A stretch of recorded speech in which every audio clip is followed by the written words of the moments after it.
কাছাৰৰ সোণাই মতিনগৰ পথৰ জৰাজীৰ্ণ অৱস্থাক লৈ সৰব হৈছে অসম OAC ফেন্স ক্লাব। শনিবাৰে পুৱা 11 বজাৰ পৰা ফেন্স ক্লাবে জৰাজীৰ্ণ পথটো মেৰামতিৰ দাবীত 1 ঘণ্টা ধৰি পথ অৱৰোধ কৰে। সোণাই মতিনগৰ পথৰ অটো ষ্টেণ্ড এৰিয়া অৱৰোধ কৰি পথ মেৰামতিৰ বাবে তীব্ৰ দাবী উত্থাপন কৰে বিষয়াসকলে। আসসালামু আলাইকুম ওয়া রাহমাতুল্লাহি ওয়া বারাকাতুহু। নমস্কার।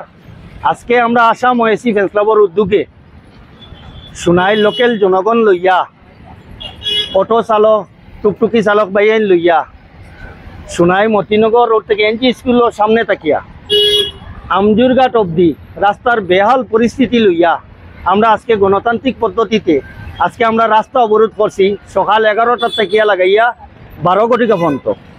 এরপরে আমরা লোকাল প্রশাসন আমার সোনাইর ভারপ্রাপ্ত OC বিশ্বজিৎ নাথ মহাশয় আইসুন আইয়া আমরা কাছে অনুরোধ করছেন যে আমরা রাস্তাটা ক্লিয়ার করার লাগিয়া।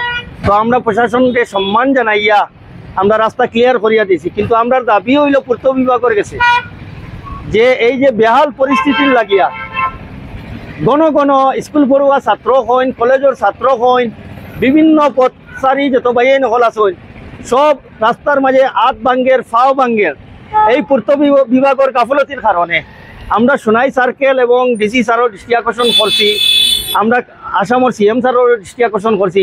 দেখুন আমরা আসামের CM স্যারে হাজার কোটি টাকার প্রকল্প রাস্তার উন্নয়নের লাগে খরচা, কিন্তু আমরা যে গাড়ি ঘোড়া চালক গাড়ির মালিকগুলা সবে আমরা ট্যাক্স দিই, ট্যাক্সের বিনিময়ে আজকে রাস্তা রিপেয়ারিং হোক রাস্তার কাজ হয়, কিন্তু আমরা সোনাই সমষ্টির দেখা যায় বিভিন্ন রাস্তার বেহাল পরিস্থিতি।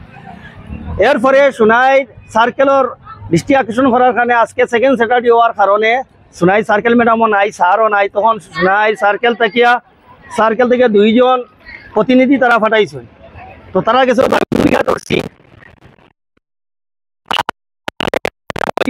পক্ষ থেকে তারপরে যদি এক সপ্তাহের ভিতরে হয় আমরা বৃহত্তর আকারে গণতান্ত্রিক পদ্ধতিতে আন্দোলন করব। এই আন্দোলনের ডাক শুনিয়া আমরা বিধায়কের প্রতিনিধি বাপ্পি ভাই আর সোনাইয়ের বিধায়ক আলহাজ করিমুদ্দিন বড়ভূঁইয়া সাহেবের লগে আমরা ফোনে আলাপ হয়েছে, ওইয়া তাইন কথা দিছেন যে আগামী যে বখরা ঈদের ভিতরে তাইন এই যে সোনাই মতিনগর রোড থেকে লাগাই আমজুরঘাট পর্যন্ত যেটা বেহাল পরিস্থিতি তাই যে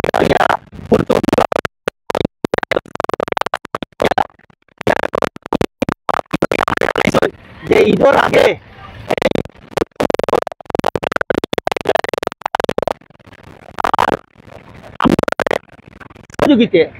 সহযোগিতা এটা রাস্তার করিয়া দিবা, এইটা ঈদের ভিতরে হইব।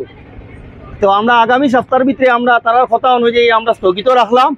আর যদি কোনো কারণবশত 1 সপ্তাহের ভিতরে যদি আমরা রাস্তা রিপেয়ারিং দেখি হয়েছে না, তে আমরা যেরকম কথা দিছিলাম বৃহত্তর আকারে গণতান্ত্রিক পদ্ধতিতে স্কুল পড়ুয়া ছাত্রছাত্রী, কলেজ পড়ুয়া ছাত্রছাত্রী, গ্রাম গল্লির থেকে বিভিন্ন জনগণ লইয়া গাড়ি চালক হল লইয়া আমরা রাস্তা অবরোধ করমু। এটা কোনো কম্প্রোমাইজ হইতো না, আমরা গণতান্ত্রিক পদ্ধতিতে হন বলে আমরা বক্তব্য শেষ করলাম। ধন্যবাদ। ধলাইৰ পৰা গুলছন আহমেদৰ ৰিপৰ্ট, NS 24।